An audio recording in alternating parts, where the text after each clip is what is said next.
20 अध्याय 291 अंधा व्यापार।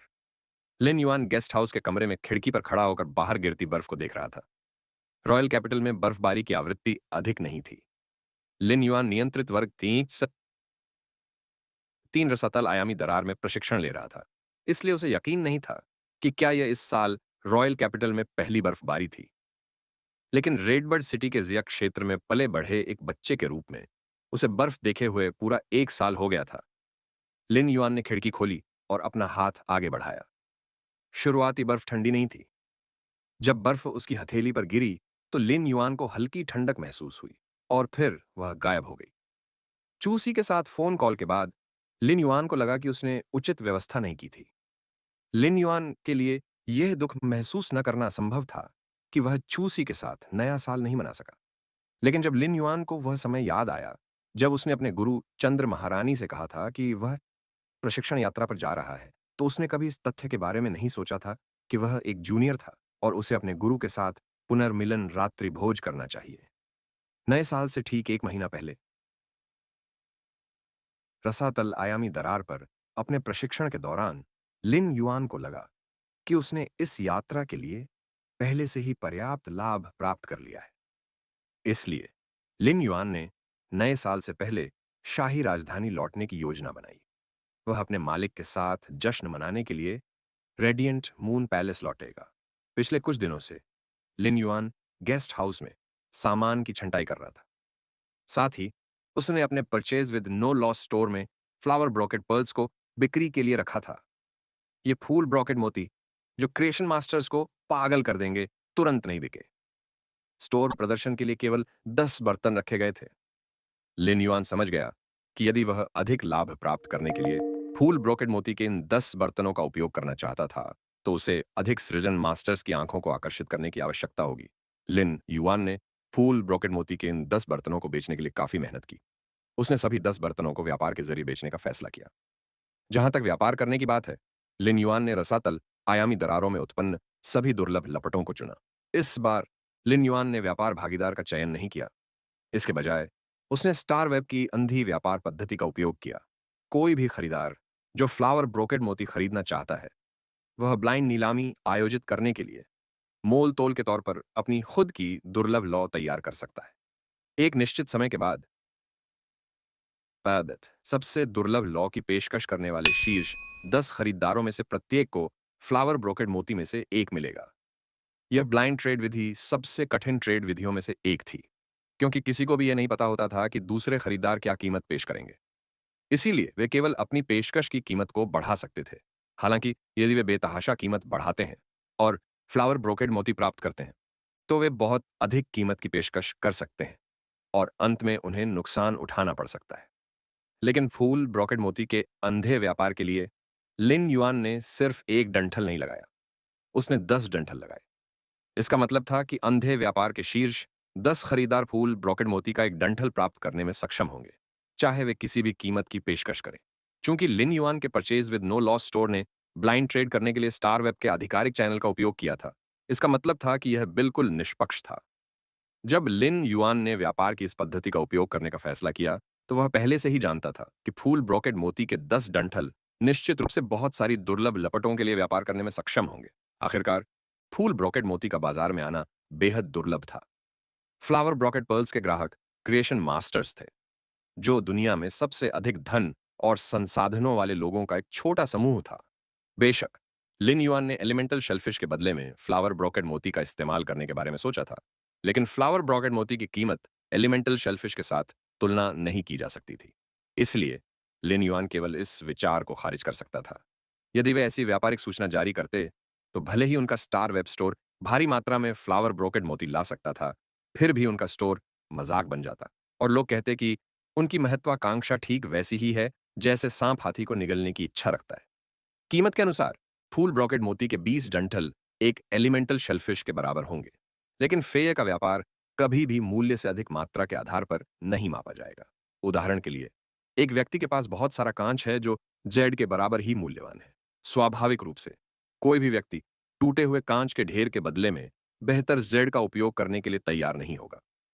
इसलिए लिन युआन को एलिमेंटल शेलफिश के बदले में अन्य उपाय सोचने पड़े। चूंकि फ्लावर ब्रोकेड मोती कुछ दिनों से लिन युआन के purchase with no loss store पर प्रदर्शित थे, इसने बड़ी संख्या में क्रिएशन मास्टर्स का ध्यान आकर्षित किया था। उनमें से कुछ क्लास 4 क्रिएशन मास्टर्स भी थे। फ्लावर ब्रोकेड मोती दुर्लभ हो सकते हैं, लेकिन जब क्लास 4 क्रिएशन मास्टर के स्तर पर फ्लावर ब्रोकेड मोती प्राप्त करना मुश्किल नहीं था।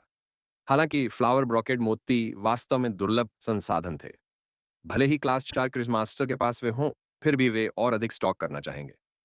क्रिएशन मास्टर के लिए फ्लावर ब्रोकेड मोती की उपयोगिता फ्लावर ब्रोकेड मोती की पत्तियों से निकलने वाले ओस मोती थे। हालांकि प्रत्येक फ्लावर ब्रोकेड मोती केवल सीमित मात्रा में ओस मोती ही पैदा कर सकता था। यदि क्लास 4 क्रिएशन मास्टर के पास अधिक फ्लावर ब्रोकेड मोती हों, तो उन्हें स्पिरिट द्रव बनाते समय ओस मोतियों को बचाने या वितरित करने के बारे में सोचने की आवश्यकता नहीं होगी। जब लिन युआन ने अपने purchase with no loss store पर फ्लावर ब्रोकेड मोती के 10 डंठल रखे, तो स्टार वेब ने एक हलचल का अनुभव किया, जो लगभग दुर्लभ जीवन रूप मंडप में एक छोटे पैमाने की नीलामी की तरह था। लिन युआन ने अपने purchase with no loss store को अपग्रेड नहीं किया था, इसलिए यह अभी भी क्लास 1 स्टोर था। लेकिन क्लास 1 स्टोर का सरफेस एरिया पहले से ही लिन युआन के लिए पर्याप्त था। आखिरकार लिन युआन सामान्य माल के बजाय प्रीमियम माल के रास्ते पर चल रहा था। लिन युआन ने कुछ ही महीनों पहले purchase with no loss store खोला था, लेकिन स्टोर ने जो प्रतिष्ठा और अंक अर्जित किए थे, वे इसे क्लास 3 स्टोर में अपग्रेड करने के लिए पर्याप्त थे। यह क्लास 4 स्टोर बनने से बस एक कदम दूर था। यदि लिन युआन ने elite spirit siphon gold fish and silver usnea की आपूर्ति को सीमित नहीं किया होता, तो purchase with no loss store को क्लास 4 स्टोर में अपग्रेड किया जा सकता था। लिन युआन को स्टोर चलाते हुए केवल कुछ ही महीने हुए थे, इसलिए उसने स्टोर के बारे में ज्यादा नहीं सोचा था। प्रतिष्ठा के बारे में बात करना अनावश्यक था, क्योंकि यह पहले से ही जोज जैक्सन के स्टोर को टक्कर दे रही थी, जिसे वह अपने पूरे प्रयासों से लगभग 10 वर्षों से चला रही थी। इससे पहले जब लिन युआन के क्लास 1 स्टोर ने घोषणा की थी कि स्रोत प्रकार की वस्तुओं और day and night spirit silver का उपयोग किसी भी कांस्य महाकाव्य फय के लिए विनिमय करने के लिए किया जा सकता है, तो स्टोर की प्रसिद्धि पहले से ही आसमान छू रही थी। अब फ्लावर ब्रोकेड मोती के 10 डंठलों के प्रदर्शन के साथ लिन युआन का क्लास एक स्टोर अभी भी छोटा हो सकता है, लेकिन यह पहले से ही एक प्रीमियम स्टोर था। मेरन स्टार वेब पर सबसे अधिक ध्यान था। लिन युआन विलाप करने से खुद को नहीं रोक सका। अगर वह अपनी पिछली दुनिया में होता, तो उसके स्टार वेब स्टोर को एक सेलिब्रिटी स्टोर माना जाना चाहिए। भूरी हड्डी की ज्वाला। पिछले कुछ दिनों के दौरान लिन युआन ने दुर्लभ जीवन रूप मंडप में लगभग सभी गैर नीलामी वस्तुओं को पहले ही स्कैन कर लिया था और केवल 2 निम्न श्रेणी की अजीब लपटें खरीदने में सक्षम था। रसातल आयामी दरारों की वर्ग प्रणाली के अनुसार अजीब लपटों को निम्न श्रेणी, मध्यम श्रेणी और उच्च श्रेणी में वर्गीकृत किया जाएगा। जहां तक कक्षा 4 रसातल आयामी दरारों से उत्पन्न अजीब लपटों का सवाल है, उन्हें अति श्रेणी माना जाएगा। जहां तक अल्ट्रा क्लास लपटों की बात है, लिन युआन ने पहले कभी बाजार में किसी के आने के बारे में नहीं सुना था। आखिरकार क्लास 4 के रसातल आयामी दरारों में क्लास 6 के राक्षस शामिल थे। जहां तक वर्ग 4 के रसातल आयामी दरारों में उत्पादित अल्ट्रा क्लास लपटों का सवाल है, उन्हें प्राप्त करने के लिए केवल सम्राट श्रेणी के विशेषज्ञ ही योग्य थे। राजा श्रेणी विशेषज्ञ बनने के लिए स्पिरिट क्यूई पेशेवर को ए रैंक पर होना चाहिए और उसके पास फैंटेसी ब्रीड फय होना चाहिए। इसी तरह सम्राट श्रेणी विशेषज्ञ बनने के लिए स्पिरिट क्यूई पेशेवर को एस रैंक पर होना चाहिए और उसके पास मिथ ब्रीड फय होना चाहिए। लिन युआन ने जो जीवन रूप बलि अग्नि प्राप्त की थी, वह क्लास 3 के रसातल आयामी दरार से प्राप्त की जा सकती थी। लेकिन इसके प्रभाव बहुत ज्यादा थे। यह एक पौधे की प्रजाति को दूसरा जीवन देने में सक्षम थी।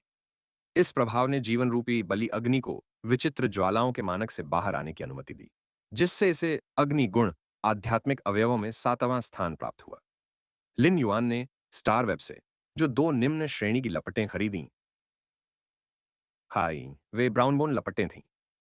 वे कक्षा एक रसातल आयामी दरारों से आए थे। जब तक राक्षसों की एक बड़ी संख्या एक साथ मर रही थी, लंबे समय के बाद, और रसातल आयामी दरार में अग्नि तत्वों के पोषण के साथ राक्षसों की लाशों के ढेर से भूरी हड्डी की लौ का उत्पादन किया जाएगा। ब्राउन बोन फ्लेम निम्न श्रेणी की लपटों में सबसे अलोकप्रिय थी, क्योंकि इसकी प्रकृति थोड़ी जहरीली थी। इसलिए कई लाइफस्टाइल स्पिरिट क्यूई पेशेवर उत्पादन के लिए ब्राउन बोन फ्लेम का उपयोग करने में असमर्थ थे। यही कारण था कि लिन युआन दुर्लभ जीवन रूप मंडप में गैर नीलामी वस्तुओं से उन्हें खरीदने में सक्षम था। Phoenix perching Chinese parasol tree अजीब लपटों के प्रकार के प्रति बहुत ज्यादा पसंद नहीं करता था। इसलिए ये दो ब्राउन बोन लपटें उपभोग के लिए उपयुक्त थीं। इनमें से प्रत्येक ब्राउन बोन फ्लेम की कीमत लिन युआन को लगभग 4 लाख रेडियंस डॉलर थी।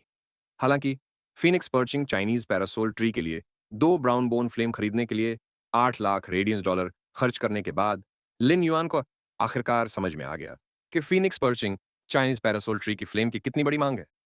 लिन युआन ने धीरे से अपना सिर हिलाया। ऐसा लगता है कि अजीब लपटों की मेरी खोज बहुत लंबी होगी, लेकिन अगर ऐसा था भी तो भी लिन युआन अभी भी बहुत इच्छुक था।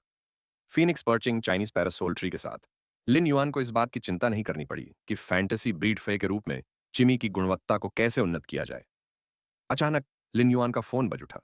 संदेश डिस्प्ले से लिन युआन को लगा कि उसे एलिमेंटल शेलफिश प्राप्त करने का मौका मिल सकता है।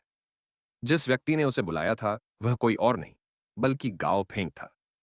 जब लिन युआन ने फोन कॉल का जवाब दिया तो उसने गाओ फेंग की चमकदार और चाटुकारिता भरी आवाज सुनी, जो काफी घृणित लग रही थी। भाई, पहले तुमने कहा था कि तुम्हारे पास जेड टेक्सचर्ड लकड़ी बहुत है। मुझे आश्चर्य है कि क्या तुम मुझे कुछ बेच सकते हो? हे। जब गाओ फेंग ने बात की तो वह वास्तव में थोड़ा शर्मिंदा था। अगर कोई आपको पूरी तरह से जेड टेक्सचर्ड लकड़ी बेचने को तैयार हो तो यह पहले से ही एक तरह का एहसान था। आखिरकार जेड टेक्सचर्ड लकड़ी जब भी बाजार में आती है तो हमेशा भारी उन्माद पैदा करती है। जब लिन युआन ने गाओ फेंग का प्रश्न सुना तो वह पहले से ही गाओ फेंग के उद्देश्य के बारे में जानता था। ऐसा लगता है कि गाओ फेंग को अभी भी याद है कि जब हमने पिछली बार लेन देन किया था तब मैंने उन पूरी तरह से जेड बनावट वाली लकड़ी के टुकड़ों का जिक्र किया था। उस समय लिन युआन और गाओ फेंग के बीच व्यापार लिन युआन के प्रशिक्षण के लिए जाने से पहले हुआ था। यह वह समय था जब लिन युआन के पास जेड बनावट वाली लकड़ी का एक अव्यवस्थित संग्रह था। यह एक अव्यवस्थित संग्रह हो सकता है, लेकिन इसमें बहुत विविधता थी। जेड बनावट बनने से पहले लकड़ी की विभिन्न सामग्रियां एक जैसी दिखती थीं, लेकिन जेड बनावट बनने के बाद उनकी चमक और बनावट बिल्कुल अलग हो गई। हालांकि लिन युआन ने हु कुआन के लिए लकड़ी के सभी जेड बनावट वाले टुकड़े पहले ही छोड़ दिए थे। सबसे पहले यह हु कुआन की तत्काल मांग के कारण था। दूसरे, लिन युआन चाहता था कि हु कुआन अपनी इच्छानुसार मूर्ति बनाए और सभी प्रकार की जेड बनावट वाली लकड़ी से मनोर को सजाए। यह आंतरिक वातावरण को बढ़ाएगा। मनोर को शायद पहले ही लगभग सजाया जा चुका था, लेकिन इसमें अभी भी कुछ विवरणों की कमी थी। इसलिए लिन युआन के हाथ पर अब जो जेड बनावट वाली लकड़ी है वह कुछ दिन पहले ही प्राप्त हुई थी। इसमें वे 5 दुर्लभ लकड़ी की सामग्रियां शामिल थीं, जिन्हें उसने स्पिरिट लॉक स्थानिक क्षेत्र में प्लेटेन वुड रैक से अभी अभी उतारा था। लिन युआन के पास जेड बनावट वाली लकड़ी की कम किस्में नहीं थीं, लेकिन अब उसके पास जेड बनावट वाली लकड़ी का एक बेहतरीन संग्रह था। साथ ही मात्रा भी बढ़ गई थी। जब सामान्य लकड़ी जेड बनावट परिवर्तन से गुजरती है तो उसका वजन 5 गुना बढ़ जाता है। लकड़ी में जेड बनावट की डिग्री को अलग करने के लिए किसी अनुभवी विशेषज्ञ को खोजने की जरूरत होगी। इसके अलावा सबसे आसान तरीका एक ही आकार और आकृति की सामान्य और जेड बनावट वाली लकड़ी लेना था। लकड़ी के इन दो टुकड़ों के बीच तुलना से चीजें स्पष्ट हो जाएंगी। जेड टेक्सचर्ड लकड़ी जितनी भारी थी, यह साबित हुआ कि जेड टेक्सचर्ड लकड़ी का रूपांतरण बेहतर था। अगर जेड टेक्सचर्ड लकड़ी का वजन सामान्य लकड़ी से 5 गुना ज्यादा था तो इसका मतलब होगा कि लकड़ी अब पूरी तरह से जेड टेक्सचर्ड हो गई है। पूरी तरह से जेड बनावट वाली लकड़ी वाकई बहुत दुर्लभ थी। इसलिए बाजार और प्रमुख कबीले 4.5 गुना ज्यादा वजन वाली लकड़ी को पूरी तरह से जेड बनावट वाली लकड़ी मानते थे। हालांकि पूरी तरह से जेड बनावट वाली लकड़ी जिसका वजन वास्तव में 5 गुना हो सबसे प्रीमियम सामान माना जाएगा और उसका कट्टरता से पीछा किया जाएगा। लिन युआन के स्पिरिट लॉक स्थानिक क्षेत्र में लकड़ी के साधारण दुर्लभ टुकड़े 1 महीने से अधिक समय तक स्पिरिट क्यूई के प्रभाव के बाद सघन और शुद्ध होते जा रहे थे। वे सभी पहले से 5 गुना भारी थे। लिन युआन ने प्लेटेन वुड रैक में जो दुर्लभ लकड़ी का टुकड़ा रखा था उसका वजन 100 कैटी था। प्रत्येक प्लेटेन वुड रैक में लकड़ी के 10 टुकड़े फिट हो सकते थे। इसलिए जब भी लिन युआन स्पिरिट लॉक स्थानिक क्षेत्र में लकड़ी का एक नया बैच लॉट करता था, तो वे लगभग 2000 कैटी होते थे। इस गणना के अनुसार 1 महीने से अधिक समय के बाद स्पिरिट लॉक स्थानिक क्षेत्र पूरी तरह से जेड बनावट वाली लकड़ी का उत्पादन करेगा, जिसका वजन 10,000 कैटी होगा। जेड बनावट वाली लकड़ी जैसी दुर्लभ वस्तुओं का सामान्यतः ग्राम में व्यापार किया जाता था। मेरे पास कुछ है, लेकिन अब पहले जितनी विविधता नहीं है। जब गाओ फेंग ने सुना कि जवाब हां में है, तो उसका चेहरा तुरंत खुशी से भर गया। जब गाओ फेंग ने सुना कि किस्म की कमी है, तो उसने सावधानी से पूछा, भाई, तो क्या आप मुझे बता सकते हैं कि आपके पास जेड बनावट वाली लकड़ी की कौन सी प्रजाति है? क्या आपके पास मछली टैंक के लिए इस्तेमाल की गई लाल चंदन की लकड़ी और है? पूर्णतया जेड बनावट वाली लकड़ी एक प्रकार की विलासिता की वस्तु, जो धन के स्तर को दर्शाती थी, अक्सर वास्तविक महत्व से अधिक प्रतीकात्मक महत्व रखती थी। यद्यपि बाजार में प्रत्येक किस्म बहुत लोकप्रिय थी, लेकिन कीमत में बहुत भिन्नता थी। पूरी तरह से जेड बनावट वाली इस लकड़ी की प्रत्येक किस्म की सुंदरता देखने वाले की आंखों में बसती थी। हालांकि दुर्लभ साधारण लकड़ी पूरी तरह से जेड बनावट वाली होने के कारण संपन्न परिवारों द्वारा अधिक मांग में रहती थी। उदाहरण के लिए गाओ फेंग को ही लें। लिन युआन की हवेली में उसने जो सबसे अच्छी लकड़ी देखी थी, वह पूरी तरह से जेड बनावट वाली लाल चंदन और अगर की लकड़ी थी। अगरवुड की तुलना में जो अधिक भंगुर है, पूरी तरह से जिससे जेड बनावट वाला लाल चंदन नक्काशी और सजावट और फर्नीचर के टुकड़े बनाने के लिए एक उत्कृष्ट विकल्प था। लिन युआन ने जवाब दिया, मेरे पास पूरी तरह से जेड बनावट वाला लाल चंदन नहीं है, लेकिन मेरे पास जो लकड़ी है वह उससे खराब नहीं है। स्पिरिट लॉक स्थानिक क्षेत्र में संसाधनों को इकट्ठा करने के लिए अगरवुड को चुनने के अलावा जो उसे पसंद था, उसने 5 प्रकार की दुर्लभ लकड़ियां चुनी थीं। आमने वे सबसे महंगी थीं और अमीर लोगों द्वारा सबसे अधिक मांगी जाती थीं। जब गाओ फेंग ने लिन युआन को यह कहते सुना, तो वह तुरंत दिलचस्पी लेने लगा। चूंकि लिन युआन ने कहा था कि ये 5 प्रकार की पूरी तरह से जेड बनावट वाली दुर्लभ लकड़ी लाल चंदन से खराब नहीं होगी, तो ऐसा ही होना चाहिए। हालांकि 15 से कम प्रकार की दुर्लभ लकड़ियां पूरी तरह से जेड बनावट वाले लाल चंदन से बदतर नहीं थीं। गाओ फेंग उत्साहित होने से खुद को रोक नहीं सका और सोचने लगा कि क्या वह ऐसा व्यक्ति होगा जिसे वह पाना चाहता था। जब गाओ फेंग ने लिन युआन की हवेली में इतने सारे पूरी तरह से जेड बनावट वाले फर्नीचर देखे थे, तो उसे ऐसा महसूस हुआ था जैसे वह एक सोने की खान में प्रवेश कर गया हो। इसके अलावा फर्नीचर पर अभी तक नक्काशी नहीं की गई थी। इससे गाओ फेंग को समझ में आया कि कम की विलासिता क्या होती है। जब गाओ फेंग विंड मिस्ट सिटी में गाओ परिवार के निवास पर वापस लौटे और उन्होंने पूरी तरह से जेड बनावट वाली लकड़ी से बने और क्लास 5 स्पिरिट शिल्पकारों द्वारा डिजाइन किए गए फर्नीचर को देखा, तो उन्हें अचानक लगा कि वे थोड़े देहाती थे। भाई, क्या आप मुझे बता सकते हैं कि आपके पास पूरी तरह से जेड बनावट वाली कौन सी दुर्लभ लकड़ी है? लिन युआन ने फोन के दूसरे छोर पर जवाब दिया, मेरे पास केवल पीला शीशम, वेन्स, आबनूस, हरा एल्म और फोबे जन्नान है। लिन युआन पूरी तरह से जेड बनावट वाली लकड़ी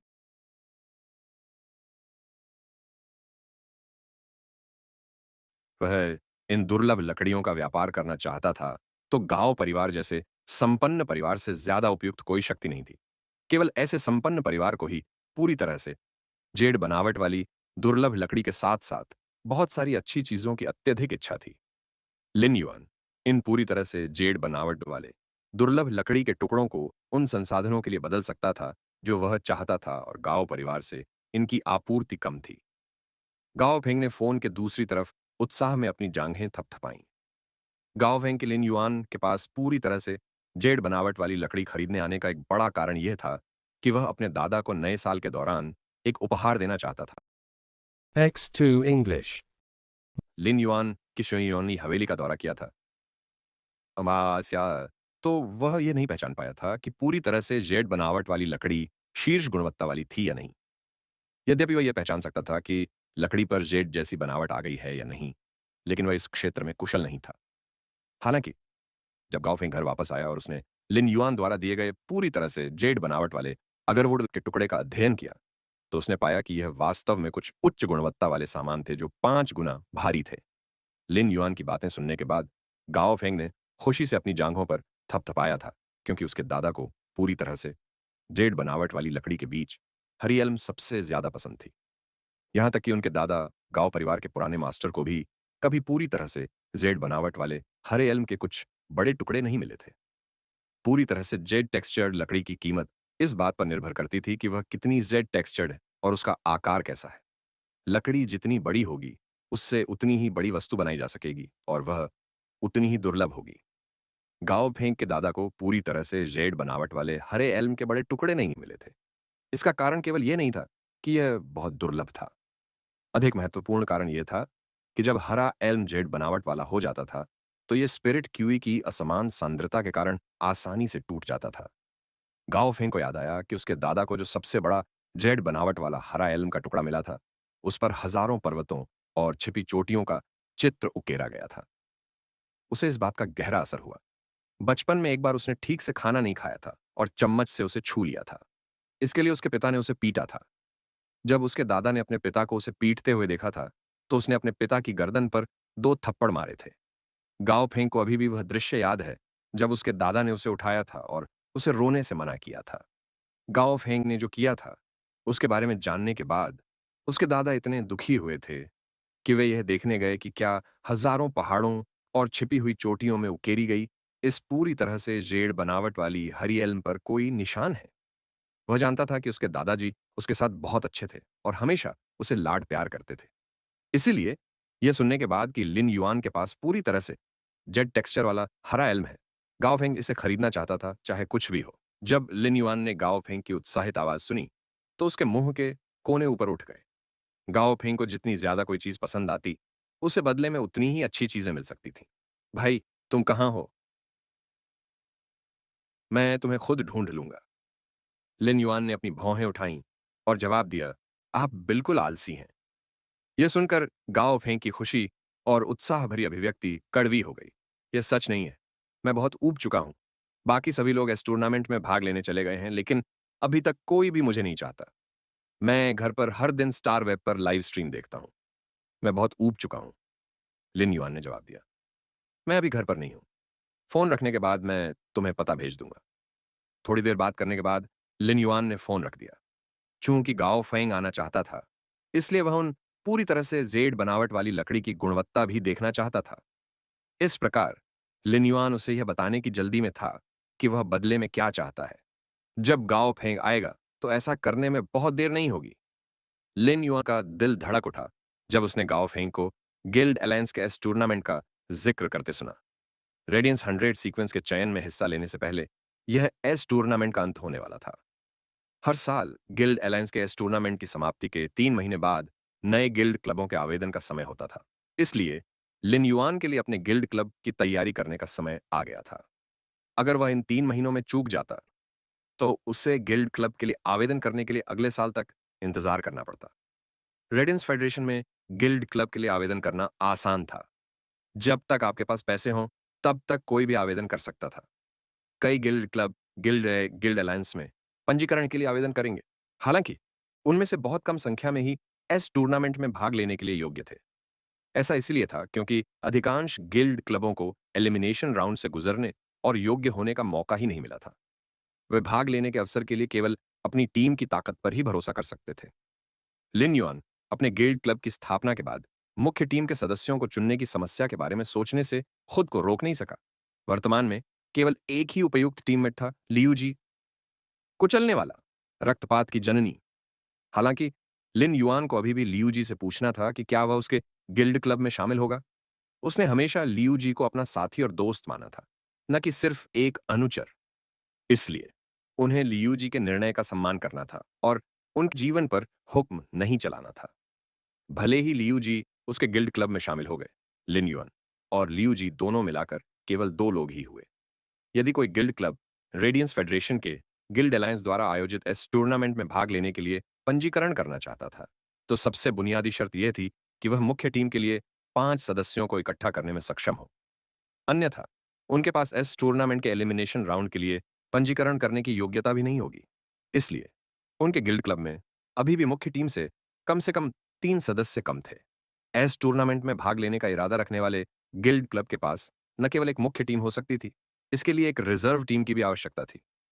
ये सभी समस्याएं थीं जिनका लिन युआन को सामना करना पड़ा। उसे अभी भी लंबे समय में सब कुछ योजना बनानी थी।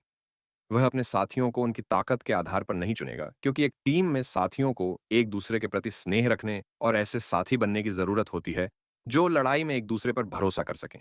इसलिए लिन युआन अपने साथियों की पसंद के साथ लापरवाह नहीं होगा।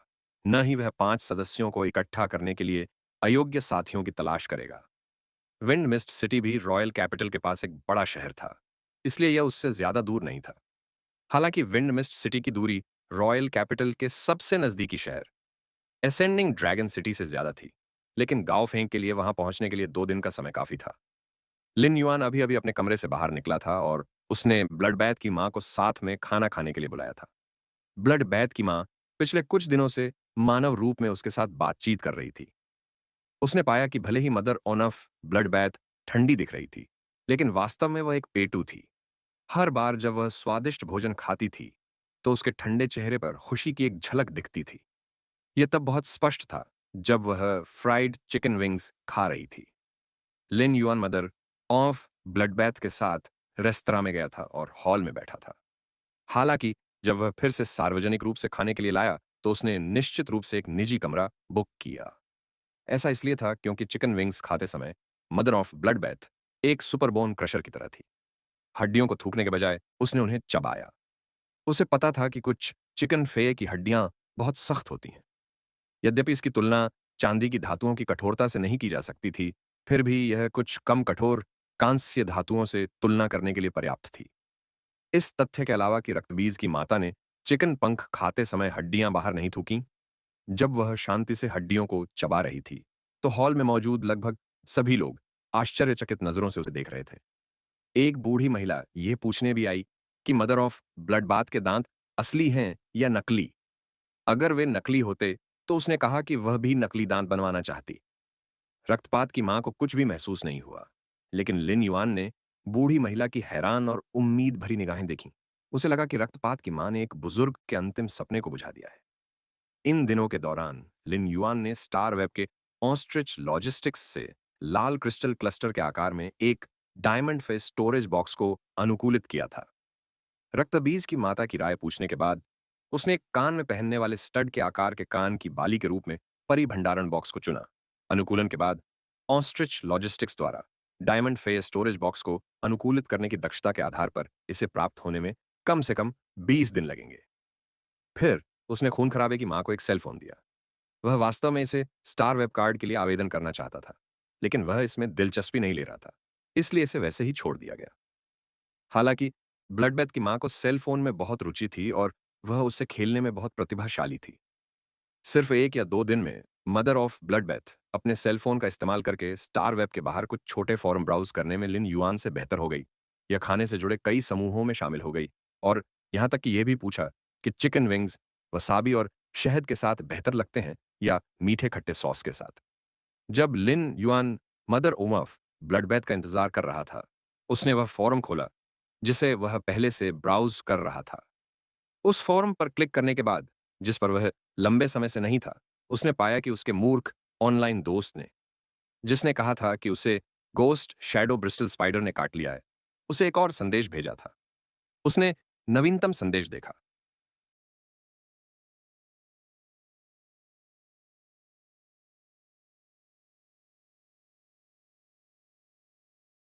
हिचकिचाहट के उत्तर दिया, भूत छाया ब्रिस्टल मकड़ी। तभी उसने रक्तबीज की माता को प्रकट होते देखा और मंच को बंद कर दिया। इस भोजन के बाद लिन युआन को एहसास हुआ कि वह फिलहाल रक्तबीज की मां को चिकन खाने के लिए नहीं ले जा सकता। इस तथ्य के अलावा कि रक्तबीज की माता ने चिकन के पंख खाने के बाद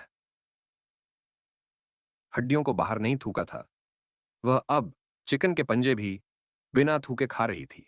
जब रक्तबीज की माता ने निजी कमरे में हड्डियों को कुचलना शुरू किया, हालांकि स्पिरिट फूड पेवेलियन के कर्मचारी आमतौर पर भोजन करने वाले ग्राहकों को आसानी से परेशान नहीं करते, कर्मचारियों ने यह जांचने के लिए सिर्फ 10 मिनट में 3 बार दरवाजा खटखटाया कि क्या अंदर भोजन करने वाले लोग जगह को नष्ट कर रहे हैं। लिन युआन ने कर्मचारियों और खाने वालों की अजीब निगाहों के सामने बिल का भुगतान किया।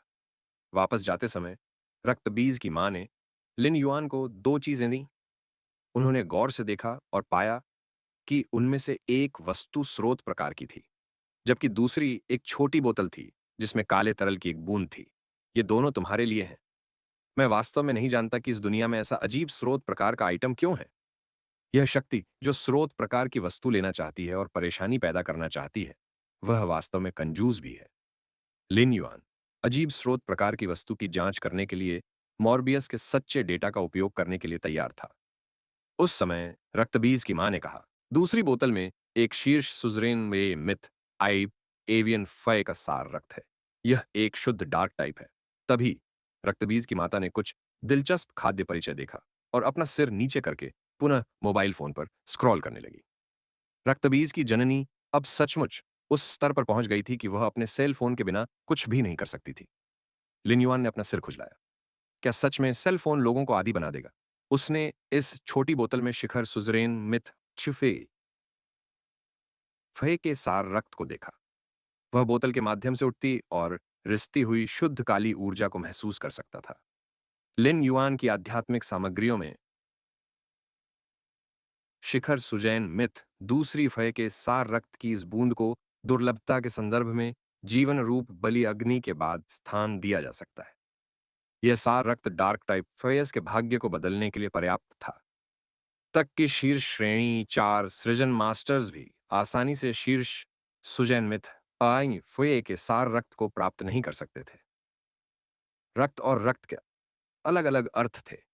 रक्त का मतलब फय के अंदर बहने वाला रक्त था, जबकि सार रक्त सुजरेन फय के शरीर में ऊर्जा से संघनित रक्त सार था।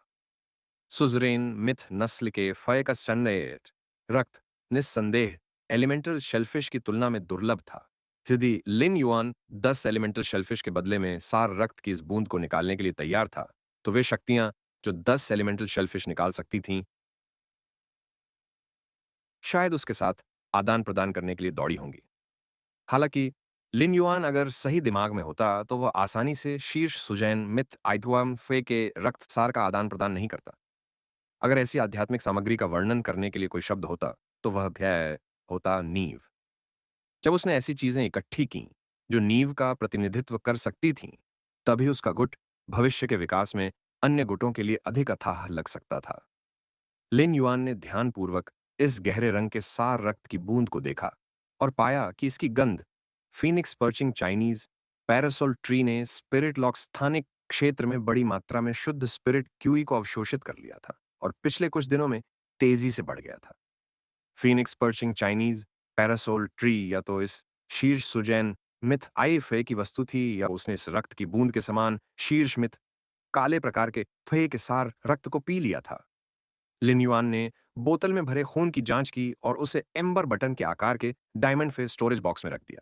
हो सकता है कि भविष्य में उसे इस सार रक्त की बूंद का इस्तेमाल करना पड़े, या वह इसका इस्तेमाल उसी मूल्य की कुछ आध्यात्मिक सामग्री या फे के बदले में कर सके। लिन युआन ने तब स्रोत प्रकार की वस्तु को देखा जिसे रक्तबीज की मां ने अजीब और बेकार कहा था। ट्रू डेटा की बदौलत उसकी आंखें सिकुड़ गईं।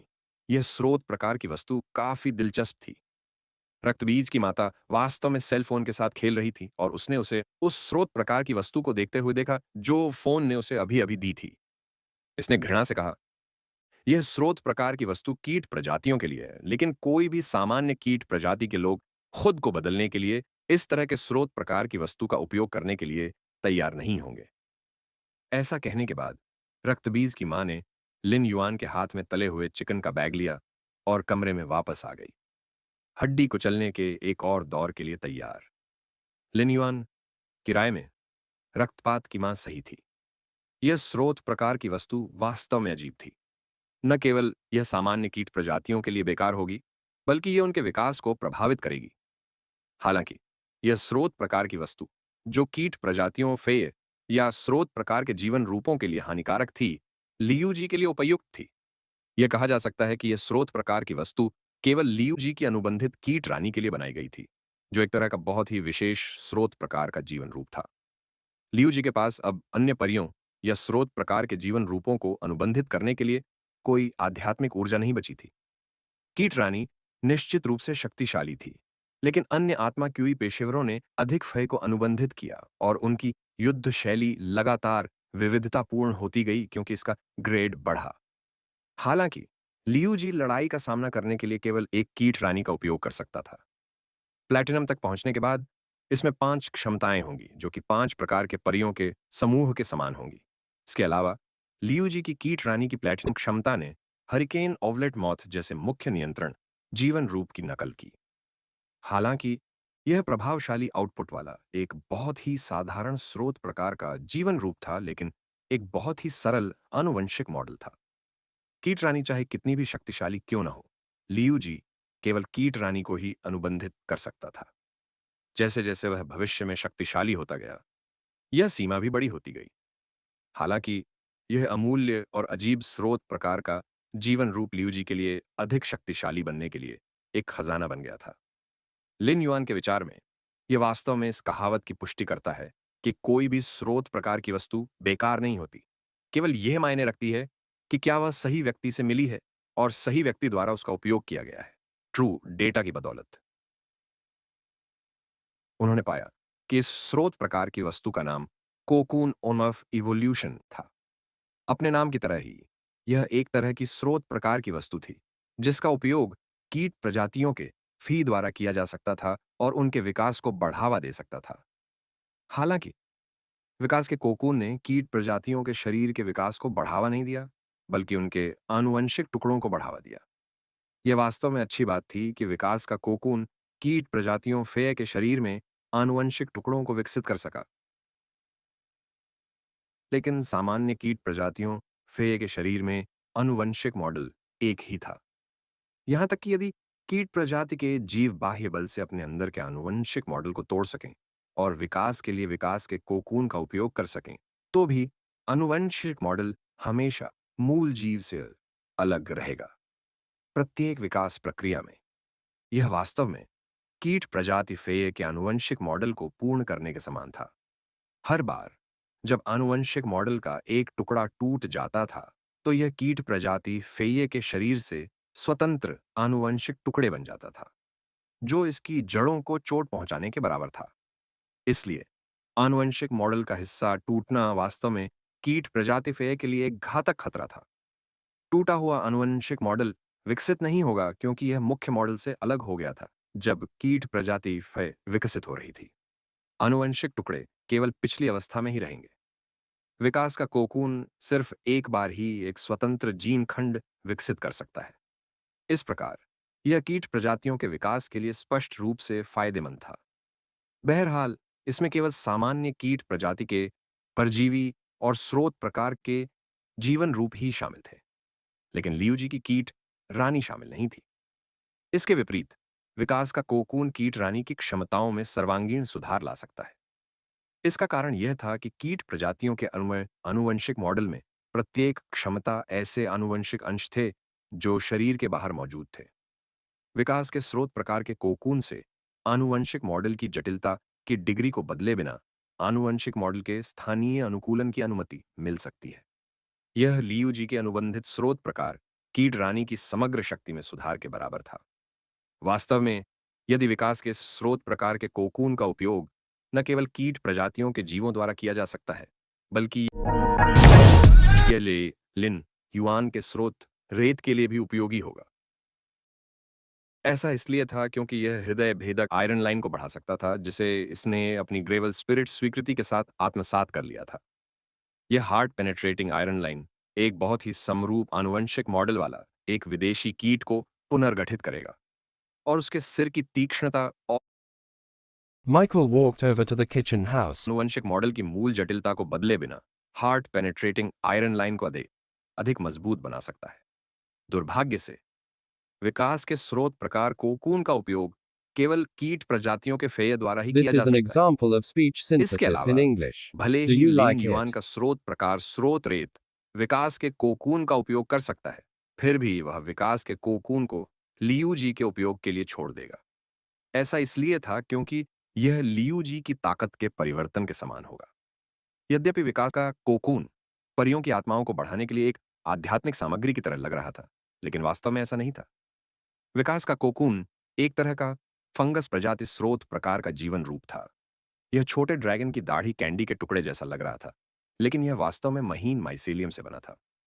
विकास का कोकून वास्तव में स्रोत प्रकार एसिड कोरोजन रानी मधुमक्खी के समान था।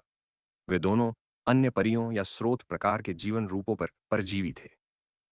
हालांकि एसिड कोरोजन रानी मधुमक्खी की अनुबंध शर्तें स्पष्ट रूप से विकास के कोकून की तुलना में अधिक मांग वाली थीं। विकास का कोकून एसिड कोरोजन रानी मधुमक्खी की तरह परजीवी नहीं था। यह न केवल अनुपयुक्त मेजबान से मिलने पर अंडे सेने में विफल हो जाता था, बल्कि यह मेजबान के जीवन को भी नुकसान पहुंचाता था। विकास का कोकून एक सरल तरीके से परजीवी बन गया। इसे केवल कीट प्रजातियों के जीवों या कीट प्रजातियों के स्रोत प्रकार के जीवन रूपों के शरीर से जुड़ने की आवश्यकता थी। जब विकास का कोकून लक्ष्य पर परजीवी बन गया, तो यह एक अनुबंध पूरा करने के समान था। उसके बाद जब भी स्रोत प्रकार के विकास के कोकून की श्रेणी में वृद्धि होती थी, तो विकास के कोकून द्वारा संकुचित कीट प्रजाति के फी से पृथक जीन खंड को मजबूत किया जा सकता था। दूसरे शब्दों में, प्रत्येक ग्रेड वृद्धि के साथ लियूजी की कीट रानी की क्षमताओं में से एक में एक बार रूपांतरण हो सकता है। लिन युआन ने विकास के स्रोत प्रकार के कोकून को डायमंड फिश स्टोरेज बॉक्स में सावधानी से संग्रहित किया। उसने लियूजी को अनुबंध के लिए देने से पहले रॉयल कैपिटल लौटने तक प्रतीक्षा करने की योजना बनाई। लिन युआन गेस्ट हाउस के कमरे में वापस आया और थोड़ी देर के लिए आराम करने के लिए अपनी आंखें बंद कर लीं। उसने तुरंत अपने क्रेशन मास्टर पहचान के साथ स्टार वेब पर लॉग इन किया। यह लिन युआन की बिना नुकसान के खरीद स्टोर के लिए 10 फूल ब्रोकेड मोती का अंधा व्यापार करने का समय था। लिन युआन मदद नहीं कर सका, लेकिन आगे देख रहा था कि किस तरह की अजीब लपटों के साथ वह 10 फूल ब्रोकेड मोती का आदान प्रदान कर सकता है। वह उन क्रिएशन मास्टर्स की क्रय शक्ति में विश्वास करता था। भले ही वह किसी पर भरोसा न करता हो, लेकिन वह जानता था कि क्रिएशन मास्टर्स को कितनी जरूरत है और वे स्पिरिट फ्लूइड्स की सफलता दर को बढ़ा सकते हैं। अधिक विचित्र लपटें प्राप्त करने की आवश्यकता के अलावा लिन युआन अपने purchase with no loss store के फ्लावर ब्रोकेड पर्ल्स के ब्लाइंड ट्रेड के माध्यम से क्रिएशन मास्टर्स के नेटवर्क में शामिल होने का मौका भी लेना चाहता था। इन क्रिएशन मास्टर्स ने फ्लावर ब्रोकेड मोती के अंधे व्यापार में भाग लेने के बाद उन्हें एहसास हुआ कि कुछ ही समय बाद लिन युआन की purchase with no loss store अंधे व्यापार प्रणाली के साथ 10 नए फ्लावर ब्रोकेड मोती रखेगी। क्रिएशन मास्टर्स जिन्होंने अंधे व्यापार के माध्यम से फूल ब्रोकेड मोती प्राप्त किए थे, निश्चित रूप से उनकी दुकान के प्रशंसक क्लब में शामिल हो गए और सामानों पर नजर रखी। यह वैसा ही था जैसे लिन युआन ने क्रिएशन मास्टर संसाधनों का एक समूह इकट्ठा किया था। जब उसने 100 फूल ब्रोकेडेड मोती 10 बार लगाए, तो जमा होने वाली राशि निश्चित रूप से कम नहीं होगी।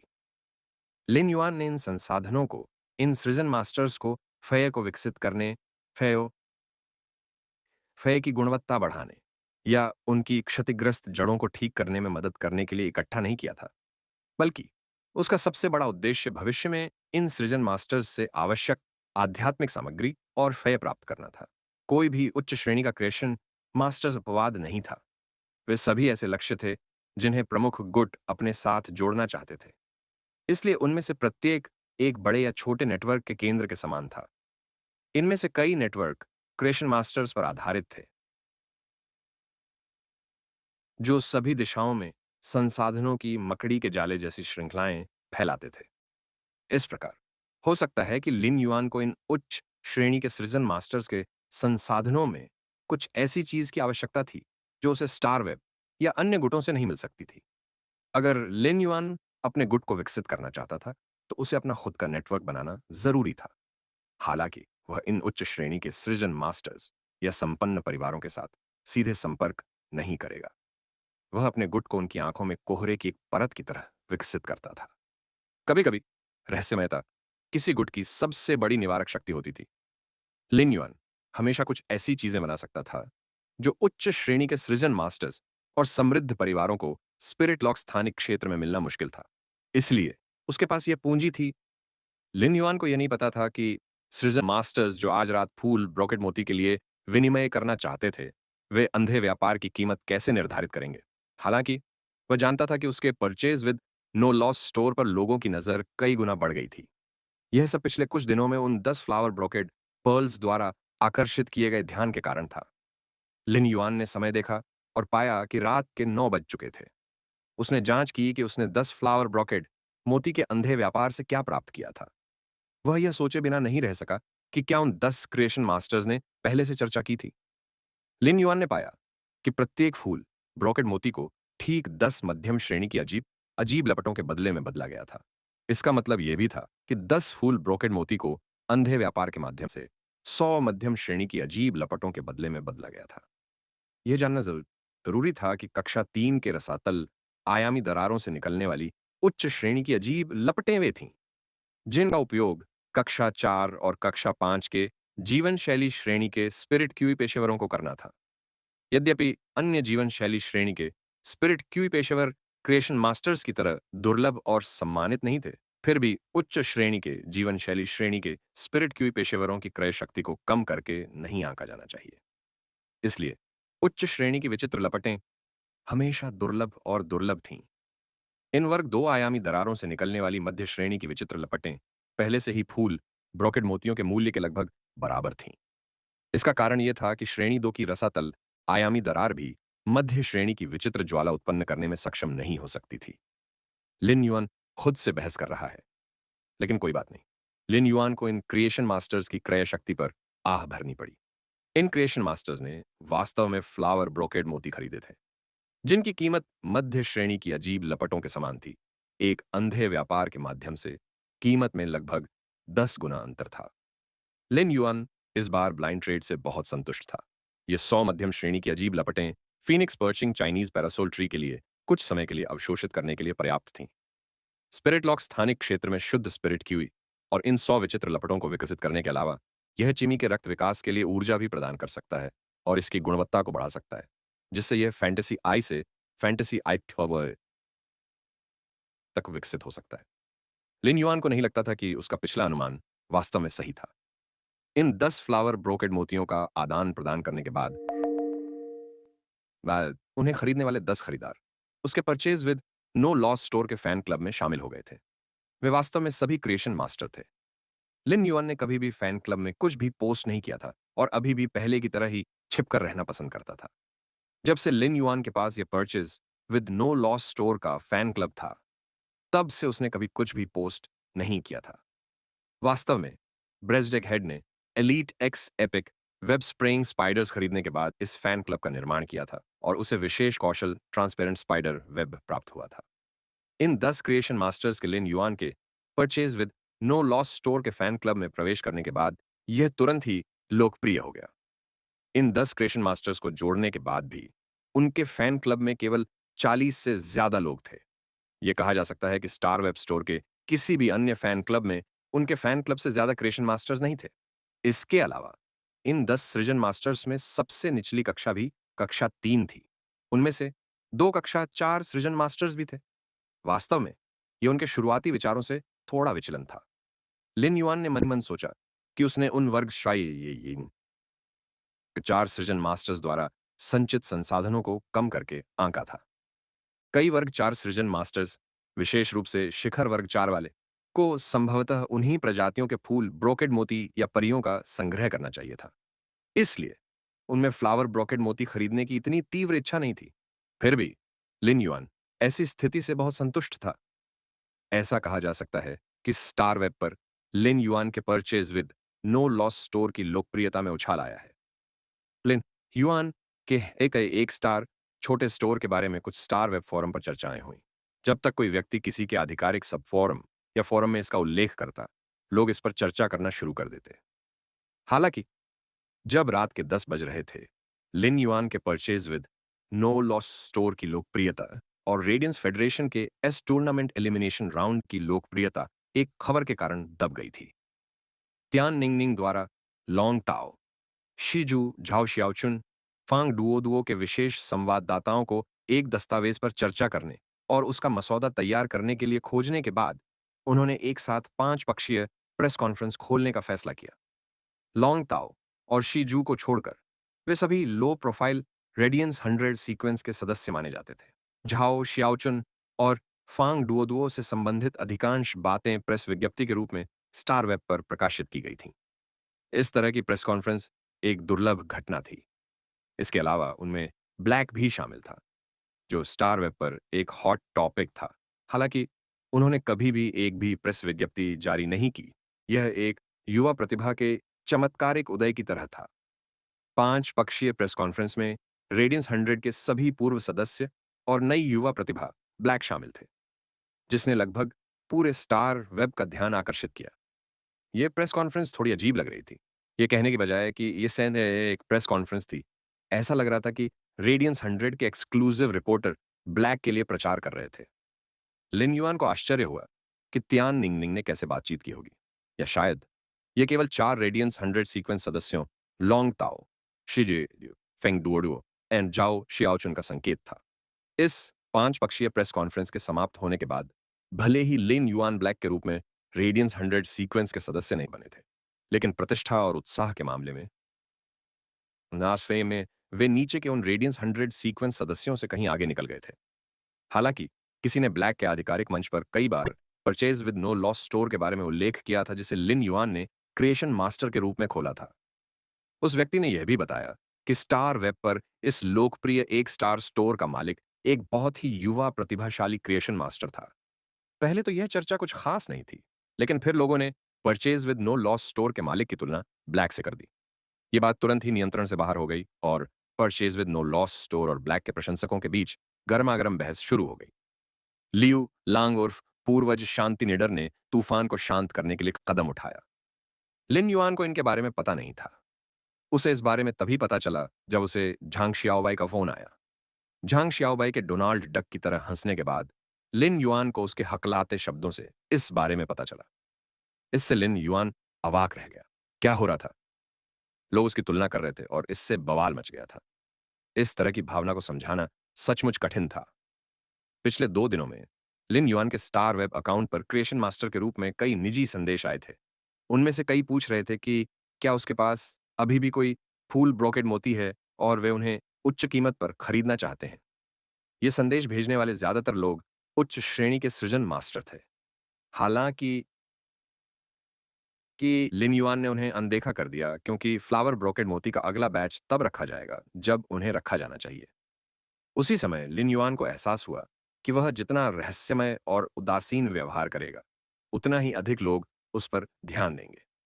उदाहरण के लिए, चूंकि लिन युआन ने कभी भी फैन क्लब में बात नहीं की थी, इसलिए ये 10 नए क्रिएशन मास्टर्स उसके सामान की प्रतीक्षा करने के लिए फैन क्लब को देखते थे। धीरे धीरे वे प्रशंसक क्लब में शामिल हो गए और वे लोगों का सबसे बड़ा समूह बन गए जो कई लोगों को संदेश भेजते थे। लिन युआन ने पाया कि अपने purchase with no loss store के फैन क्लब पर संदेशों को साफ करने के बाद बिना देखे ही कुछ ही मिनटों के बाद उन्हें 999 संदेश मिल गए। वह आहें भरने से खुद को नहीं रोक सका। आम लोग वास्तव में उनकी तुलना नहीं कर सकते थे। वास्तव में लिन युआन को यह नहीं पता था कि इन 8 वर्ग 3 सृजन मास्टर्स और 2 वर्ग 4 आकर्षित 4 सृजन मास्टर्स ने उसके साथ घुलने मिलने के इरादे से ऐसा किया था।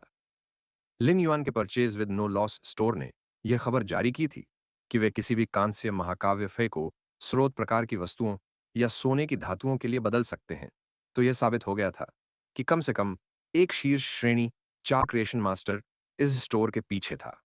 अन्यथा उसके पास ऐसा करने का आत्मविश्वास नहीं होता। ये 2 वर्ग 4 सृजन मास्टर्स जो लिन युआन के purchase with no loss store के फैन क्लब में प्रवेश कर गए थे, वे प्राथमिक वर्ग 4 के थे। क्लास 4 क्रिएशन मास्टर बनने के बाद 4 छोटे चरण थे: प्राथमिक, मध्यवर्ती, उन्नत और शिखर। प्रत्येक छोटे चरण के बीच का अंतर हजारों मील का था। इसलिए कई कक्षा 3 और प्राथमिक और मध्यवर्ती कक्षा 4 क्रिएशन मास्टर्स इस खरीद के साथ कोई नुकसान नहीं स्टोर के मालिक के साथ बातचीत करने का मौका चाहते थे। इन क्रिएशन मास्टर्स ने फ्लावर ब्रोकेड मोतियों के बदले में 10 अजीब लपटों का इस्तेमाल किया था, ताकि उन्हें purchase with no loss store के शीर्ष श्रेणी 4 क्रिएशन मास्टर के साथ बातचीत करने का मौका मिल सके। हालांकि लिन युआन इन सबसे अनजान था और न ही यह उसका काम था। जिस तरह लिन युआन उदासीन था, उसी तरह purchase with no loss store का फैन क्लब एक ऐसी जगह बन गया था जहां कुछ क्लास 3 क्रिएशन मास्टर्स और प्राथमिक और इंटरमीडिएट क्लास 4 क्रिएशन मास्टर्स अंदर जाने के लिए अपना दिमाग लगाना चाहते थे। उनके स्टोर का नेटवर्क धीरे धीरे फैल रहा था। हालांकि यह अभी भी एक प्रोटोटाइप ही था, लेकिन इसकी रूपरेखा बहुत बड़ी और अकल्पनीय थी। सबसे महत्वपूर्ण बात यह है कि भले ही इस नेटवर्क का प्रोटोटाइप बहुत बड़ा था, लेकिन इसमें बहुत अधिक लोग नहीं थे। यदि नेटवर्क में प्रत्येक व्यक्ति को संसाधनों की एक श्रृंखला के रूप में वर्णित किया जाए, तो लिन युआन के purchase with no loss store का नेटवर्क संसाधनों की एक शीर्ष श्रृंखला से निर्मित एक रेशमी जाल होगा। इसके अलावा इस नेटवर्क का प्रोटोटाइप धीरे धीरे फैल गया था, मुख्यतः इसलिए क्योंकि जो लोग इसमें शामिल होना चाहते थे वे लिन युआन के purchase with no loss store के सामान खरीदने में सक्षम नहीं थे। उनके पास फैन क्लब में प्रवेश करने का कोई रास्ता नहीं था। जब लिन युआन स्टार वेब से लॉग ऑन करने वाला था तो उसने अचानक महसूस किया कि लिसन, जो बहुत सक्रिय था, अब बोल नहीं रहा था। पिछले कुछ दिनों में जब लिन युआन कभी कभार फैन क्लब में झांक रहा था तो उसे लिसन नहीं मिला था, न ही उसे पता था कि लिसन किस काम में व्यस्त है। हालांकि उसने इस बारे में ज्यादा नहीं सोचा। जल्द ही गाओ फेंग लिन युआन के साथ सहमत स्थान पर पहुंचे और उसे ढूंढ लिया। कोच साथ वो गाओ फेंग का फोन आया तो उसे पता चला कि गाओ फेंग आ चुके हैं और गेस्ट हाउस छोड़ने से पहले उन्होंने एक बाहरी कोट पहन लिया। तब उसे एहसास हुआ कि गाओ फेंग एक मूर्ख की तरह था जो एक बड़े बक्से के साथ गेस्ट हाउस की तरफ देख रहा था। लिन युआन ने चिल्लाकर गाओ फेंग की ओर हाथ हिलाया। लिन युआन को देखते ही गाओ फेंग की आंखें चमक उठीं और उसने उसका अभिवादन किया। उसने लिन युआन को डिब्बा थमाते हुए कहा, भाई, ये विंड मिस्ट सिटी की खासियतें हैं। ये सभी खास बढ़िया और मुलायम पेस्ट्री हैं। इसमें अदरक हिबिस्कस केक, बेर आड़ू पेस्ट्री और सोयाबीन केकड़ा पेस्ट है। ये सभी इस मौसम के लिए बहुत उपयुक्त हैं। लिन युआन ने इसे लिया और पाया कि बॉक्स वास्तव में हल्का नहीं था। पेस्ट्री के बॉक्स का वजन कम से कम 7.5 किलोग्राम था। विंड मिस्ट सिटी में सिर्फ एक पुरानी दुकान थी जो ये खास सॉफ्ट पेस्ट्री बनाती थी। उसे आश्चर्य हुआ कि क्या गाओ फेंग ने इतनी सारी पेस्ट्री खरीदने के लिए उस दुकान को लूटा होगा। लिन युआन को याद आया कि कुछ दिनों पहले ही ब्लडबैथ की मां ने लंबे समय से स्थापित स्टोर की नरम पेस्ट्री के बारे में सुना था और इसके बारे में बात कर रही थी। न केवल सॉफ्ट पेस्ट्री सीमित थीं, ताहनीस नियम अनियमित थीं, बल्कि उन्हें खरीदने के लिए भी खुद आना पड़ता था। स्पष्ट रूप से, भले ही मदर ऑफ ब्लडबैथ एक पेटू हो, लेकिन जब तक उसका पेट नहीं भरता तब तक वह विंड मिस्ट सिटी में जाकर इन पेस्ट्री को खरीदने के लिए लाइन में नहीं लग सकती थी। गांव फेंक के आने के बाद रक्तबीज की मां का लोलुप हृदय संतुष्ट हो गया। लिन युआन ने पेस्ट्री के डिब्बे को उस एम्बर बटन के आकार के डायमंड फिश स्टोरेज बॉक्स में रखा और कहा, आप मेरे लिए विंड मिस्ट सिटी की खास चीजें लाए हैं। बदले में मैं आपको शिष्टाचार के तौर पर भोजन कराऊंगा। यह सुनकर गाओ फेंग ने उज्जवल रूप से मुस्कुराया और स्वाभाविक रूप से एक भाई की तरह लिन युआन के कंधे पर अपना हाथ रख दिया। वे दोनों स्पिरिट फूड पेवेलियन शाखा की ओर चल पड़े, जो पास ही में थी। चलते चलते वे बातें करने लगे और हंसने लगे। उनमें युवा जोश भर गया। गाओ फेंग ने लिन युआन के साथ बातचीत करने के बाद महसूस किया कि लिन युआन के पास उसके साथ दोस्ती करने के लिए पूंजी थी। उसके मन में भी उसके साथ दोस्ती करने का विचार आया। बाद के लेन देन में गाओ फेंग को भी लगा कि लिन युआन बहुत गहन और विस्तृत था। लिन युआन के साथ बातचीत करने के बाद गाओ फेंग को भी लगा कि उनका स्वभाव बहुत मेल खाता है। हालांकि वे एक दूसरे को लंबे समय से नहीं जानते थे। ये कि गाओ फेंग ने लिन युआन को उन कुछ अच्छे दोस्तों में से एक माना जिन्हें उन्होंने पहचाना था। लिन युआन ने ब्लडबाथ की मां को स्पिरिट फूड पैवेलियन में भोजन के लिए शामिल होने के लिए नहीं कहा। इसका कारण भी बहुत सरल था। ब्लडबाथ की मां इस समय गेस्ट हाउस में नहीं थी। जब से मदर ऑफ ब्लडबाथ ने गवर्नमेंट समूह में शामिल होने का फैसला किया था, तब से उसे कई ऑनलाइन दोस्त मिल गए थे। रक्तबीज की जननी इन दिनों आसपास के ऑनलाइन मित्रों के साथ अच्छे भोजन का स्वाद लेने और फूड क्लब में भाग लेने में व्यस्त थी। लिन युआन खुद को थोड़ा असहाय महसूस करने से नहीं रोक सका। अगर ऑनलाइन मौजूद वे लोग जो मदर ऑफ ब्लडबैथ के साथ फूड क्लब में गए थे, उन्हें पता चल जाए कि उनके साथ बैठकर खाना खाने वाला व्यक्ति वास्तव में सुजरेन मिथ आइनिफे है, तो वे शायद सदमे से बेहोश हो जाएंगे। लिन युआन के पास लाल क्रिस्टल मकड़ी थी जिसे रक्तबीज की मां ने संघनित किया था। जब तक वह उसे कुचलता, रक्तबीज की मां उसे भांप लेती और तुरंत दौड़ पड़ती। साथ ही इस क्रिस्टल मकड़ी में रक्तबीज की माता की पूरी ताकत और सुरक्षा की शक्ति भी समाहित थी। जब वे स्पिरिट फूड पैवेलियन पहुंचे तो लिन युआन ने तुरंत एक निजी कमरा बुक किया और मेन्यू गाओ फेंग को थमा दिया। जल्द ही उन दोनों ने एक टेबल पर बढ़िया खाना मंगवाया। उसके बाद लिन युआन ने देखा कि गाओ फेंग कुछ कहना चाहता था, लेकिन उसने कुछ नहीं कहा। उसे तुरंत पता चल गया कि गाओ फेंग पूरी तरह से जेड बनावट वाले हरे एल्म को देखना चाहता था, जिसका उसने पहले फोन पर उल्लेख किया था। लिन युआन बहुत समझदार था और उसने पूरी तरह से जेड टेक्सचर वाले हरे एल्म को बुलाया। उसके हाथ में 5 सेंटीमीटर मोटा चौकोर हरा एल्म का पूरा 250 किलो का टुकड़ा था, जो गर्म और असामान्य था। जब लिन युआन ने इस पूरी तरह से जेड बनावट वाले हरे एल्म को बुलाया, तो गाओ फेंग को लगा कि उसके सामने खूबसूरत नेवी ब्लू जेड का एक टुकड़ा आ गया है। इसमें हरे एल्म की अनोखी खुशबू थी और उस पर लकड़ी के दाने जैसे धागे थे।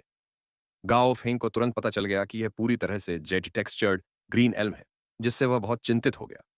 लिन युआन की पहचान का पता लगाना अधिक से अधिक कठिन होता जा रहा था।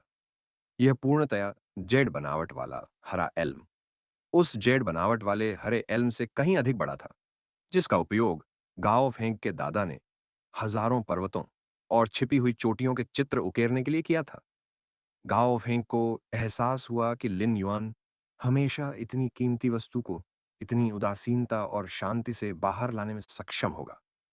लिन युआन ने अपने हाथ से इस पूरी तरह से जेड बनावट वाले हरे एल्म को खटखटाया और फिर गाओ फेंग से पूछा, आप इस पूरी तरह से जेड बनावट वाले हरे एल्म की गुणवत्ता के बारे में क्या सोचते हैं, जिसका वजन 250 किलोग्राम है?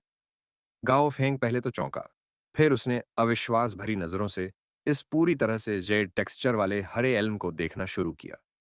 चूंकि लिन युआन ने कहा था कि इसका वजन 250 किलो है, इसका मतलब था कि यह उससे कम नहीं होगा। पूरी तरह से जेड बनावट वाले हरे एल्म का यह विशाल टुकड़ा सर्वोत्तम गुणवत्ता वाला सामान कैसे नहीं हो सकता? गाओ फेंग ने ध्यान से देखा। उसने अपने फूल की पंखुड़ी के आकार के फेस स्टोरेज बॉक्स से एक उपकरण निकाला। इस उपकरण का इस्तेमाल खास तौर पर यह मापने के लिए किया जाता था कि लकड़ी पूरी तरह से जेड टेक्सचर वाली है या नहीं। गाओ फेंग को लगा कि यह दुनिया बहुत ही पागल है। हालांकि इसने फिर भी उसके चेहरे पर मुस्कान ला दी। गाओ फेंग को तुरंत लगा कि अगर वह इस पूरी तरह से जेड टेक्सचर्ड हरे एल्म को खरीद सकता है और इसे अपने दादा को नए साल के उपहार के रूप में दे सकता है, तो उसके दादा निश्चित रूप से बहुत खुश होंगे। गाओ फेंग भले ही विंड मिस्ट सिटी के प्रतिष्ठित गाओ परिवार के एकमात्र प्रत्यक्ष वंशज हों, लेकिन फिर भी उन्हें लगा कि यह काफी परेशानी वाली बात है। यह उत्कृष्ट जेड बनावट वाला हरा एल्म ऐसी चीज नहीं थी जिसका नियमित वस्तुओं के साथ व्यापार किया जा सके। गाओ फेंग गाओ परिवार के संसाधनों का अपनी इच्छानुसार उपयोग कर सकता था, क्योंकि वह प्रत्यक्ष वंशज था, लेकिन वह अपने दादा के लिए नए साल का उपहार खरीदने के लिए गाओ परिवार के साझा संसाधनों का उपयोग नहीं करना चाहता था। इसलिए भले ही हाउ फेंग गाओ परिवार के संसाधनों का उपयोग कर सकता था, फिर भी वह इस जेड बनावट वाले हरे एल्म के लिए अपनी छोटी तिजोरी से भुगतान करना चाहता था।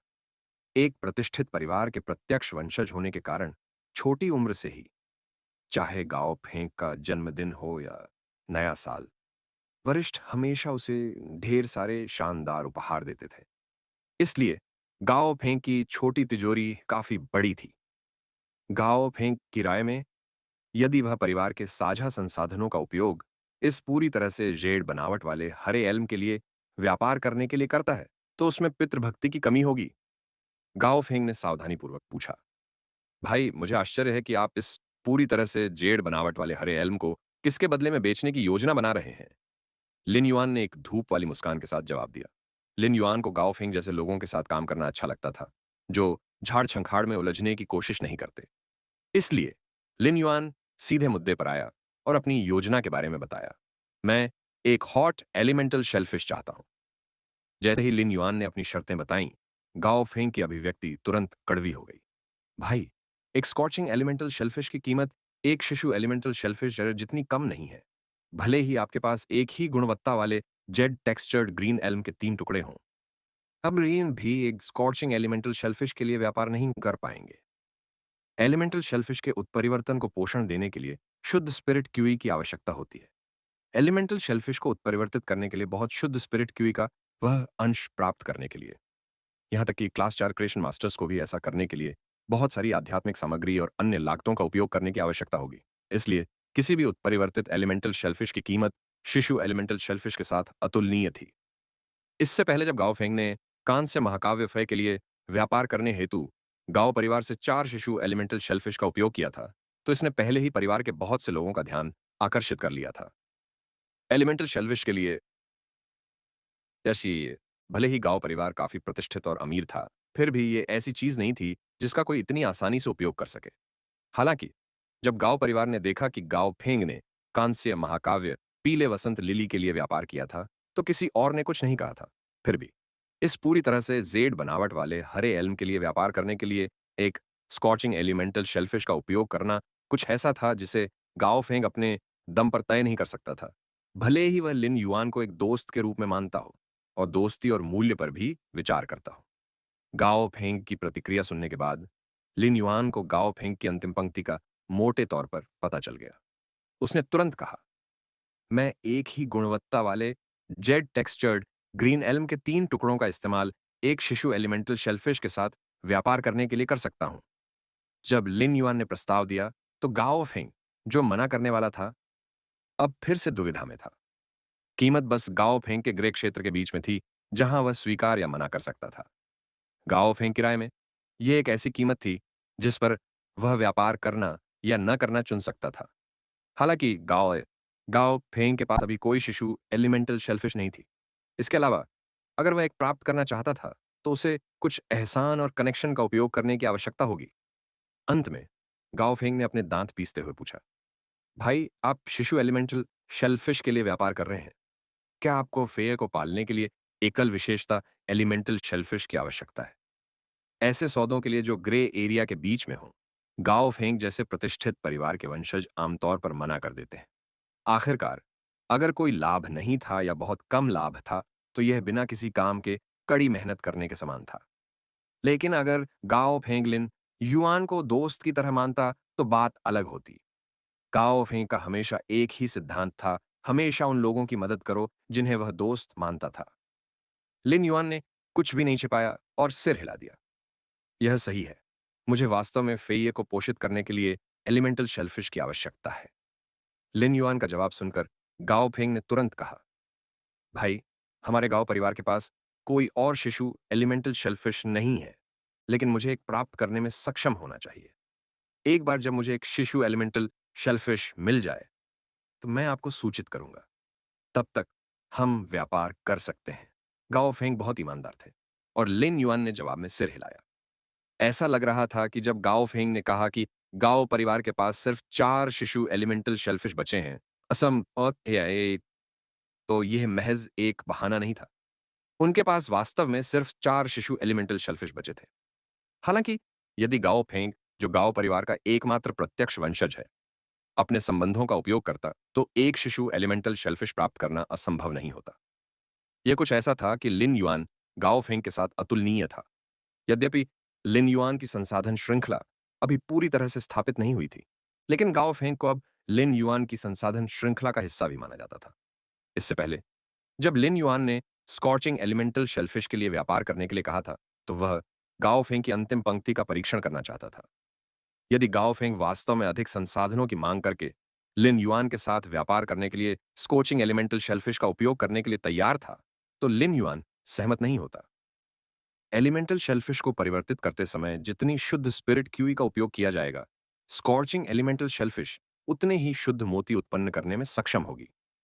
स्कोचिंग एलिमेंटल शेलफिश जैसे फी के लिए लिन युआन व्यक्तिगत रूप से एक शिशु एलिमेंटल शेलफिश को उत्परिवर्तित करने के लिए तैयार था। आखिरकार, स्पिरिट लॉक स्थानिक क्षेत्र में स्पिरिट क्यूई की शुद्धता कुछ ऐसी चीज नहीं थी जिसे क्रिएशन मास्टर्स स्पिरिट द्रव के मिश्रण से भी पैदा कर सकते थे। यहां तक कि कक्षा 5 के क्रिएशन मास्टर बैम्बू मोनार्क भी समान परिणाम प्राप्त करने में सक्षम नहीं होंगे। इसलिए केवल तभी जब लिन युआन ने स्वयं स्कॉर्चिंग एलिमेंटल शेलफिश को उत्परिवर्तित किया, तो सर्वोत्तम मोती प्राप्त करने की अनुमति मिली। रेड थॉर्न का काल्पनिक नस्ल में अपग्रेड होने का भाग्यशाली अवसर। लिन युआन के डायमंड फेस स्टोरेज बॉक्स में कुल 4 पूरी तरह से jade textured green elm wood block थे। जब Lin Yuan spirit lock special zone के अंदर कीमती लकड़ियां संग्रहित करता था, तो वह प्रत्येक कीमती लकड़ी के लिए 4 ब्लॉक रखता था। उसने पहले से ही 2 विशाल प्लेटन वुड रैक पर समान रूप से जगह आवंटित कर रखी थी। लिन युआन के हाथ की एक लहर के साथ 3 शेष जेड बनावट वाले हरे एल्म को डायमंड फेस स्टोरेज बॉक्स से बाहर निकाला गया। 3 सहमत ब्लॉकों के अलावा मेरे पास अभी भी जेड बनावट वाले हरे एल्म का एक और ब्लॉक है। इन सभी 4 हरे एल्म ब्लॉकों का उपयोग बेड, सोफे, औने से डाइनिंग टेबल और अन्य बड़ी वस्तुओं को बनाने के लिए किया जा सकता है। जब गाओ फेंग ने लिन युआन को पूरी तरह से जेड बनावट वाले हरे एल्म के 3 और पेड़ लाते देखा, तो उसके चेहरे पर खुशी पहले ही झलक चुकी थी। जेड टेक्सचर्ड ग्रीन एल्म में जीवन शक्ति को बढ़ाने का बहुत ही मजबूत कार्य था। अगर उनका इस्तेमाल बिस्तर और सोफे बनाने के लिए किया जा सकता है, तो यह उनके दादा के लिए बिल्कुल उपयुक्त होगा।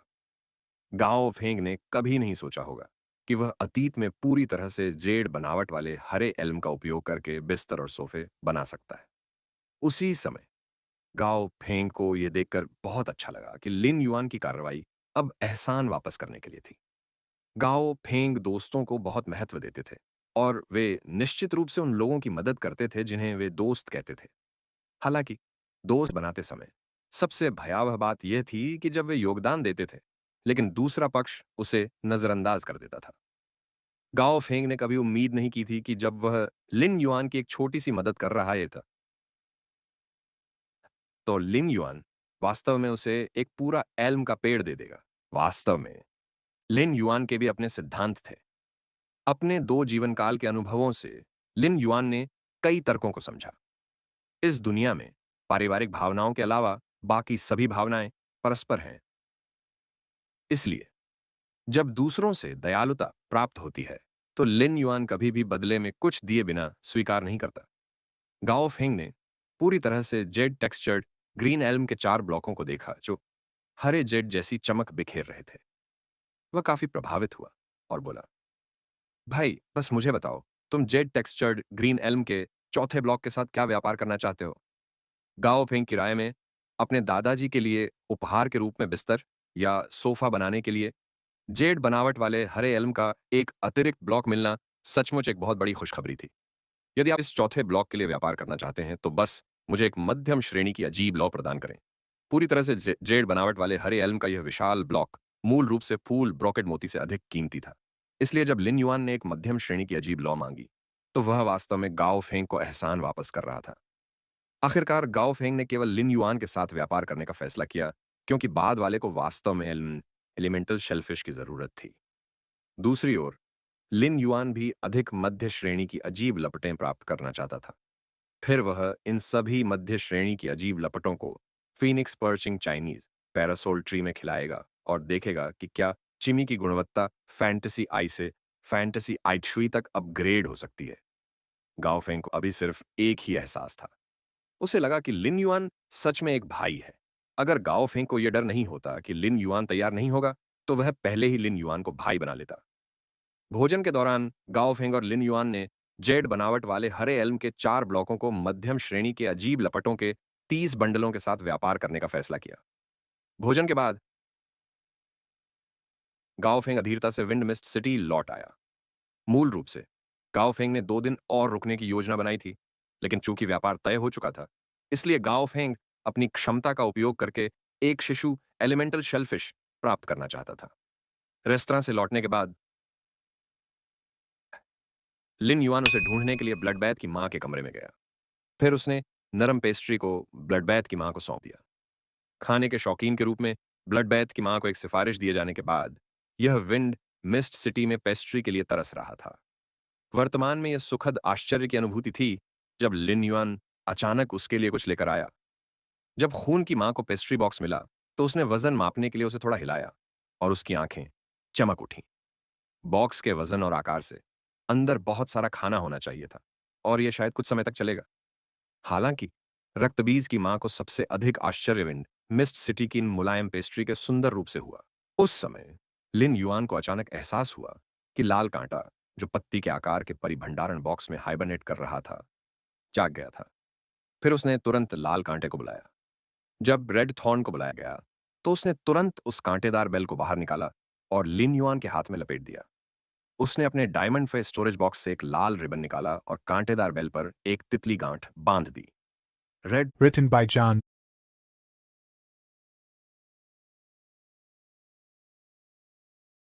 थॉर्न लगातार विकसित हो रहा था और उसकी बुद्धि भी लगातार बेहतर होती जा रही थी। पहले रेड थॉर्न की बुद्धि 1 या 2 साल के बच्चे जैसी थी और वह केवल सरल भावनाएं ही व्यक्त कर सकता था। अब रेड थॉर्न की बुद्धि 4 साल के बच्चे के बराबर हो गई थी। रेड थॉर्न पहले से ही खुद को सुंदर बनाना चाहता था। इसलिए हर बार जब लिन युआन रेड थॉर्न को बुलाता, तो वह कांटों रहित बेल पर लाल रिबन बांधने में मदद करता। शुरुआत में लाल रिबन हमेशा अन्य कांटेदार लताओं द्वारा फाड़ दिया जाता था, लेकिन जल्द ही, जब तक रेड थॉर्न लड़ाई में शामिल नहीं हो जाता, तब तक लाल रिबन नष्ट नहीं होता। इसमें यह भी कहा गया है कि रेड थॉर्न का अपनी लताओं पर नियंत्रण लगातार मजबूत होता जा रहा है। अब जबकि रेड थॉर्न जाग चुका था, एसिड कोरोजन क्वीन मधुमक्खी, जो पहले उदास भाव में थी, अब खुशी से रेड थॉर्न के माउथ ऑफ रिलिंग्स के चारों paradise. ओर उड़ रही थी और नाच रही थी। ऐसा लग रहा था कि यह कहावत सच थी। चाटुकार कभी नहीं जान पाता कि उसे कैसे थकान महसूस होती है, क्योंकि यह अब उसकी आदत बन चुकी है। हर बार जब रक्तबीज की मां रेड थॉर्न को देखती, तो वह हैरान हो जाती। वह देख सकती थी कि रेड थॉर्न अब ब्रॉन्ज एक्स एपिक पर था। रक्तबीज की मां ने देखा कि लिन युआन को लाल कांटे को देखते हुए कुछ चिंताएं थीं। इसलिए उसने पूछा, क्या आप इस बात को लेकर परेशान हैं कि गुणवत्ता को कैसे बढ़ाया जाए? लिन युआन ने जवाब में सिर हिलाया। रक्तबीज की माता ने एक क्षण के लिए बुदबुदाया और कहा, चूंकि तुम्हारा स्रोत प्रकार का जीवन रूप एक पौधा है, तो हो सकता है कि तुम अंतहीन जंगल की गहराई में एक भाग्यशाली अवसर खोजने में सक्षम हो जाओ। लिन युआन की आंखें चमक उठीं जब उसने यह सुना। क्या आपका मतलब रेड थॉर्न की गुणवत्ता को उन्नत करने का एक भाग्यशाली अवसर है? लिन युआन शायद पूछ रहा था, लेकिन उसके दिल में पहले से ही इसका जवाब था। यदि ऐसा न होता तो रक्तबीज की माता यह न पूछती कि वह क्यों परेशान हो रहा है, और न ही ऐसा उत्तर देती। इसलिए लिन युआन की आंखें उत्साह से भर गईं। रक्तपात की मां ने उत्साह देखा उसके सामान्य रूप से ठंडे चेहरे पर एक प्रसन्न मुस्कान थी जब उसने कहा, यह सही है, लेकिन मैं गारंटी नहीं दे सकता कि यह सफल होगा।